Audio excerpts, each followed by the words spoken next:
Hey guys, welcome back to Shop Life. Today I'm going to do a video that a lot of people have been asking about. It's pretty much all the parts that you need to do the S54 swap in your own car. So, the parts will vary depending on what kind of car you have. I'm just going to go ahead and give the basic rundown for what I did for my car. So, your best option, first of all, is to buy a donor car. You can get them from auctions like Copart and stuff like that, or even on your normal Craigslist. Just look for someone that wrecked their car but has a good drivetrain and all the engine and all that stuff is good. Just buy that. That's going to be your best bet because you can just get all the parts you need. You can just take them off of that car. So I'm going to go ahead and tell you all the basics that you're going to need. So this is just so that the car runs and drives properly. You might have some lights on. You might still need to do some coding, but it will still run and drive. And there's still a little few quirks that you could solve later on, but we're going to go ahead and just run down the basic steps. So first things first, of course, you're going to need the engine and the transmission. I recommend getting a 6-speed manual transmission that was made for the M3. So just get the S54 with the 6-speed right out of an M3. That's going to be your best bet. You're also going to need the drive shaft and you're going to need the rear end out of an M3. So the reason you need a rear end is because you need the entire rear end, you need the limited slip differential and the whole carrier assembly and all that, because it is not the same for a non-M. So when you buy the rear end, usually you get the brake calipers and all that. So you'll have the M3 rear brakes at least, if you're not going to get the front ones. If you have a 325, I highly suggest that you at least upgrade to the 330 brakes because they're still a lot bigger than 325 or 323, whatever. So if you can't get the M3 front calipers and the whole the hub and all that, just get the 330 ones, and that should still be fine.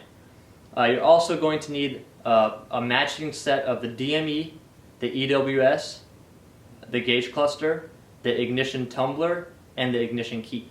So basically all the stuff should be matching. That way when you plug it in, you don't have to worry about doing any coding at first. You should be able to turn it right on with no problems. If you have an automatic, you're also going to need the clutch pedal, the brake pedal, and the gas pedal. Main reason for the gas pedal and the brake pedal is because the gas pedal, if you have automatic, you have the kick down mode, and the manuals don't use that. And for the brake pedal, it is completely different from an automatic versus a manual.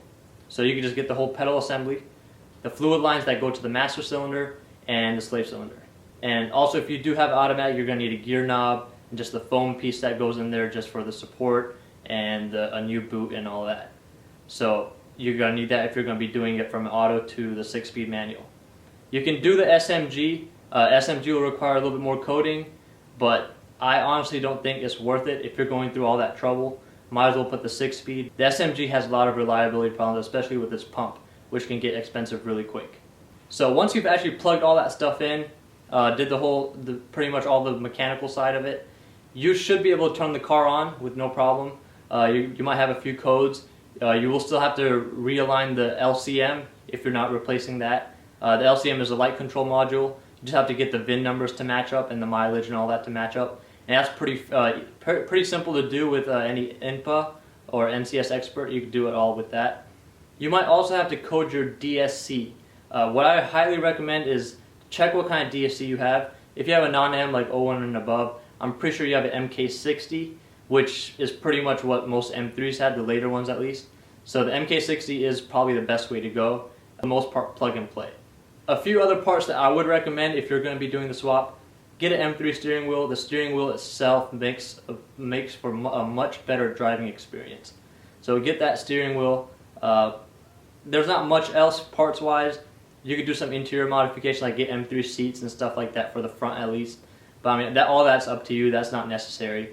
A lot of people will suggest that you can keep your old gauge cluster, which you can. It might just take a little bit more coding and some moving around some wires to get it to work properly.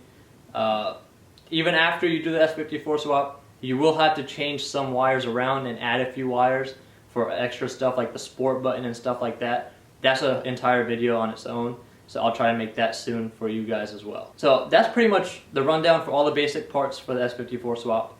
If you guys have any questions, feel free to comment down below and I'll be glad to answer them.